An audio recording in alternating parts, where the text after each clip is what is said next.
There's no sound, by the way.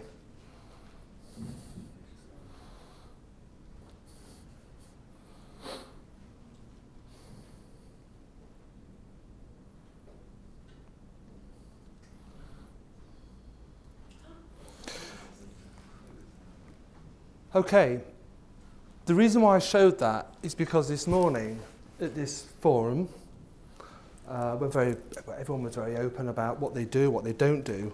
The first thing that came up was isolation. And there's a show of hands around the room, and 50% of the, was it 29 people? Okay. So 14.5 people put their hands up and said, actually, we don't have a procedure, or to that effect. So only half of those people don't have a procedure. This is basics. This is absolute basics. So at the very least, your takeaway from today's session, this 15 minutes, this morning session, for those that don't have a procedure, I recommend that you have. So now we've got everyone's attention. My name's Andy Braun, I'm Director of Health and Safety for the CPI. I work a lot with PABIAC, so I'm going to talk very, very briefly about PABIAC, but it also touches on all the things that we spoke about today as well. So PABIAC is the Paper and Board Industry Advisory Committee, which consists of CPI, Trade Association, the HSE and the trade unions. It's been established since 1974, recognised, does some great work across the whole of the industry, and we've moved an industry. In this room, we're talking about changing a company. We need to change an industry. That's the key, to change an industry. And through PABIAC, through CPI, we have moved an industry that was appalling to one that is now, certainly within the corrugated sector, world class in terms of our accident performance. Some of the things that we have done one way of doing this is to set a strategy, a vision of where we want to be. So what I'm going to go through over the next sort of half a dozen slides, picking up on some of the things that we spoke about this morning, is what we are, our vision of where we're going to go and how we're going to get there, and some key objectives that we've set for this current strategy: health, safety, well-being, hearts, minds and people. 3 objectives. The first one is about leadership. The second one is about health, mental well-being. Very important now, extremely important on people's radar more and more. And the third one is transport. The things we've got on there. We had transport this morning, we had mental health on there, we have machinery on there. This all contained within this document. So the first one, leadership, engagement, collaboration. Without that, you have nothing. You have absolutely nothing. You need to have that in your organisation. And Tim spoke about it this morning as the MD, as the owner of his own company. He said, you know what, as that person, I am responsible for it. And that message that I give to my people needs to cascade. They need to believe that when I say, stop that machine, it's unsafe, or I see something unsafe, that's what happens. He doesn't even have to be there. He just knows instinctively that that happens. So that's key, leadership. But in order to get leadership, you've also got to get engagement from everyone. And for me, I honestly don't think this is that difficult. Talk. No one talks anymore. You know, talk to people, talk to employers, talk to customers. You know, transport. We had an issue around transport and about unsecured loads coming onto a site that you pull back the curtain and it falls out. What do we do about it? Well, the first thing is actually stop the load from coming onto the site that's actually not secured. Talk to people. So leadership, engagement, collaboration, very much a part of this strategy, and going forward should be part of your whatever you do in your own workplaces. Part of that, and part of what CPI does, is we help our members and industry by basically just providing them with information. So a couple of documents that are freely available. All this stuff is available free on the on the CPI website, by the way. So you can just go to www.paper.org.uk. All the health and safety information is free. So download it, use it, please do. First document on my right, this one is it? This one here. Machinery procurement policy. So that is endorsed by HSE, supported by HSE, written by CPI with its members. And the idea of that, not only an idea, is what we want to do is we want to push back against manufacturers. And I do not apologise for the manufacturers in the room, because what I want to see is when that machine lands on my plant whether it's from Europe or whether it's from China or wherever, I want that machine to be safe. I don't want to have to go out and spend £1,000 on this, £20,000 on fitting that guard. You know, having isolation procedures in place, that's not the case. This document will help you put a structure together that will enable you as companies to work internally to then extend that out to those manufacturers, and you push back and you do not accept machines that are not fit for purpose, because guys, you will be the people that will get prosecuted. Believe me, there are very, very few cases where HSE has prosecuted a manufacturer. They will come for you if someone is injured and that machine has got that guard missing, and it doesn't matter whether it was delivered yesterday or last year. Second one is, again, we periodically just do some industry guidance, check it out, very much risk assessment based. The beauty of that one in particular is that it gives you examples. And I know we're talking about corrugating machines, but the same can apply for you for the Sheep Plant Association and the machines that you operate. You know, I spoke to Tim about hand-fed platens earlier. You know, I hate them with a vengeance. Horrible things, you know. But you should have procedures in place for making sure that they run properly and can be that are safeguarded. So that's the first part of this, objective one. Second part, I mentioned upon, and I'm not going to dwell on this too much, mentioned this morning, mental health. And I think the key is, this bit here. That's a sort of a preamble about it, et cetera, We know as an industry, and I know we're a macho industry, and stress and depression and anxiety, it doesn't happen on my site, it doesn't happen here. HSE are seriously looking. This is so much on their radar now. You need, at the very least, to have something in place to deal with stress, depression, anxiety. They're the key areas.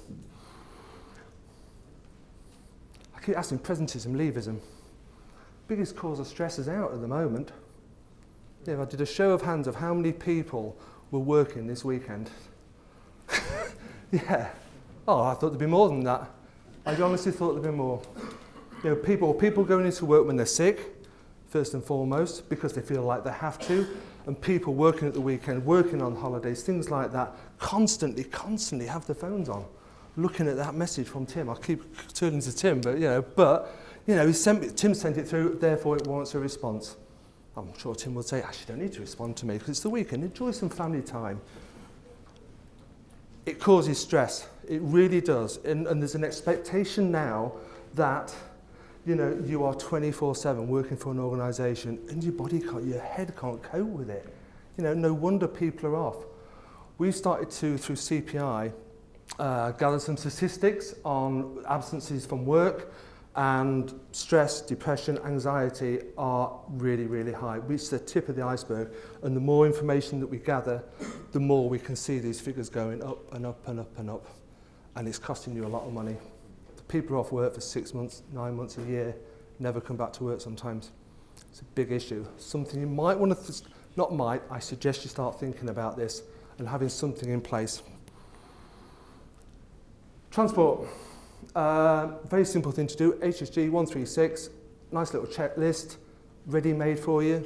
Use it. Just go out, set your own. Do the checklist, put a bit of an action plan. Just review where you work, the operation of inside the premises, on the outside. Just have a look at it and use it. Get the people on the shop floor involved. Come up with solutions. People come up with great solutions. Look for evidence around the place. You know, I mean, I looked round, I went to a site and I saw that, I thought, really? You know, how can you miss that? How can you miss that? And sort of things like this. But is it the operator? It's very easy to blame the forklift truck or the clamp truck operator in all of these things. But look at and find out why it's like that. You know, you may have just bought a huge forklift truck, whereas the previous one was a nice little size and people could work around it, etc., etc. Because we're getting bigger and bigger and production is really going well, we've gone for a bigger truck that can carry more things, but we don't think about the implications of that. You know, and the fact that it's going across a walkway, that's just paint, by the way. How often do we see this? Every site I go to, I see this all the time. One, it's but certainly unsafe. One, it's illegal. You know, again, if an inspector was to see that, walk into a premise today, see that, he would stop that operation. And I see it all the time.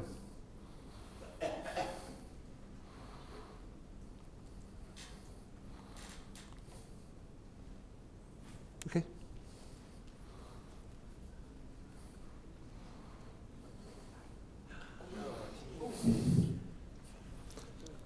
That's what happens. It's unstable. It's going to fall, isn't it? It's called gravity. It will fall. You know, so don't allow people to be in the area. Don't allow that practice in the first instance. And finally, how do we communicate? So I've gone through this very, very quickly, but how do we communicate some of the things? Again, through CPI, we share an awful lot of information. And what I would encourage you all to do today is when you go back, start thinking about an incident that's happened at your place and what you could do to make other people review it, because that's what we want to do. You know, that incident there with the fork trucks, with the carrying of the 2 loads, that is easy to do. This is what happened. Fortunately, it didn't happen in a fatality or anything like that, but look at what you do within your own work environment and see what learning points. This is what we do. We get information from the industry. They willingly share it. We anonymise it. And it's just pointers. You know, they are effectively near misses, and we give learning points as well. You know, so what are the things that you want to look at when you're back in your organisation? And it goes back to right at the start, where in order to do all of those things and more, leadership, engagement, collaboration. That was very quick. I'll pass you over to Andy now. Okay? Right, well, firstly, I have to say thank you very much to Andy, who stepped in at very short notice and spoke very eloquently and saved me the job. Well, not quite, but just a couple of points about Andy's presentation. Leadership, collaboration, engagement, interestingly, some of the core issues in ISO 45001. I don't think it's particularly a commercially driven standard for this industry, but interestingly, if you get on the way to leadership, collaboration and engagement, you're a good few steps closer to achieving a certifiable standard. As for the forum this morning, we didn't know what to expect, to be quite honest. I had my own kind of unofficial agenda, but it was, we were almost overwhelmed by people. Everybody made a contribution to describing an incident, a significant incident in their own premises, and there was you could formulate a week's discussion if you took all of those ones there. And as Tim said, we intend to repeat this at subsequent conferences, so please invite along your health and safety responsible people, your production manager maybe, if they're responsible for it, whoever you're relying on day to day to run health and safety. I recommend that they attend this forum. We can't sort out the problems of the world, but I think it illustrates that you're not on your own. Everybody is experiencing the same kind of things. There's quite a list on there, some of it quite badly spoken. Thank you to Mr. Brockman for pointing out the inefficient spelling of visiting. I did sneak up there and correct it. Some of the stuff we've already spoken about, stuff that we've highlighted, we will be doing a bit more research on it and thinking about how we're going to approach it a bit more formally. The stuff in the red and with a red asterisk. Mental health, what we can do about that. The industry is lagging behind in that. And if I can hold my hand up and say, I'm lagging behind that as well, because we concentrate when we come to see your places on the physical hazards, the workplace transport, the machinery that chops bits of your bodies off and stuff like that, and manual handling, and could be the tip of an iceberg, the mental health issues. Just as an illustration, I was at a company just this past week, where a member of staff had committed suicide. He was part of a sort of a close-knit team. There were no signs of it. Even from the family, there were no signs of it. But what was not fully appreciated, and the management were quite taken aback about the vehemence of some of the criticism that they got. But and that's because of ignorance, not because they're complete bastards. Was that, you know, they were unaware that that people could need support following something like that. So the mental health is definitely something that we would like to progress and talk about further. Drugs and alcohol, we can't get enough of those. I'm quite familiar with sort of implementing policies like that. I've visited companies that do have a very strict testing procedure. After any incident, any significant incident, they will test for drugs and alcohol by a sort of a simple swab kit. The company I'm thinking of. What I'd like to look into is the legal and employment implications of doing that kind of thing. So something I need to look into a bit further. And the machine guarding, jams and cleaning and stuff like that. I think that more incidences with machines occur with the unscheduled repairs, maintenance, cleaning, clearing jams and stuff like that. So we're going to talk a little bit about that and how we're going to approach that. So 3 main things to discuss next time. But to finish up with, I think Andy touched on it as well. There is a tendency for us to blame the operative, the operator, the human error.